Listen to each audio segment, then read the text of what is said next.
Berhadapan dengan orang banyak yang meminta tanda darinya, Yesus berkata, "Angkatan ini adalah angkatan yang jahat.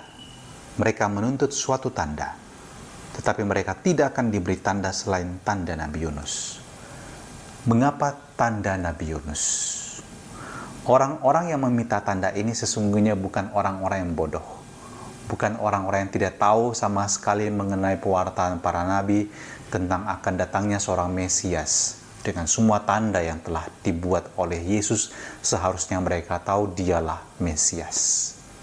Tetapi ada sesuatu yang menghalangi mereka. Apa itu? Kehendak mereka dan pikiran mereka sendiri. Mereka punya cara berpikir tentang Allah itu seperti apa.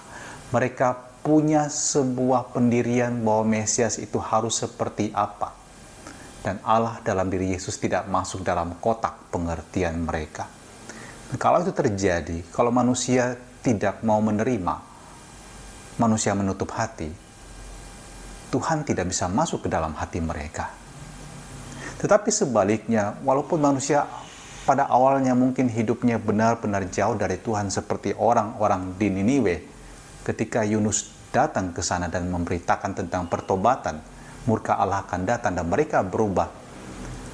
Kalau orang hidupnya terbuka, hatinya terbuka, di sana karya Allah dapat bekerja.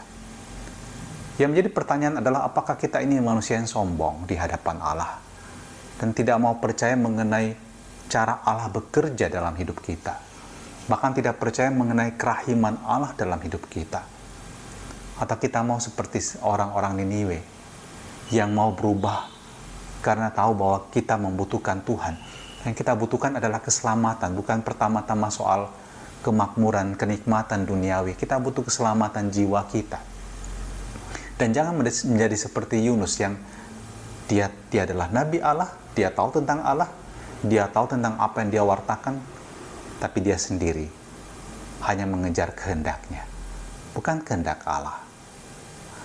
Dia hanya berpikir mengenai keselamatannya dan tidak peduli dengan keselamatan orang lain.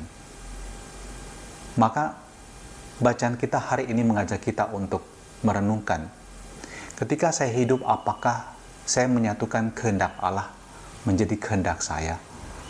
Ataukah saya berpegang pada kehendak saya sendiri dan hidup menurut keyakinan saya?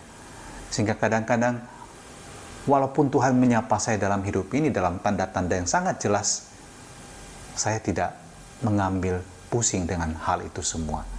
Saya tetap menjalankan hidupku menurut apa yang kuyakini sendiri. Mari kita mohon pada Tuhan pada hari ini, supaya kita diberikan kerendahan hati. Sekali lagi, kerendahan hati untuk menyadari dan percaya semua tanda yang Tuhan berikan dalam hidup kita. Jangan jadi orang yang bebal hati seperti yang dikatakan oleh Yesus. Jangan kita menjadi orang yang jahat. Kita adalah orang-orang yang dipanggil Tuhan untuk percaya pada kebaikan dan cintanya.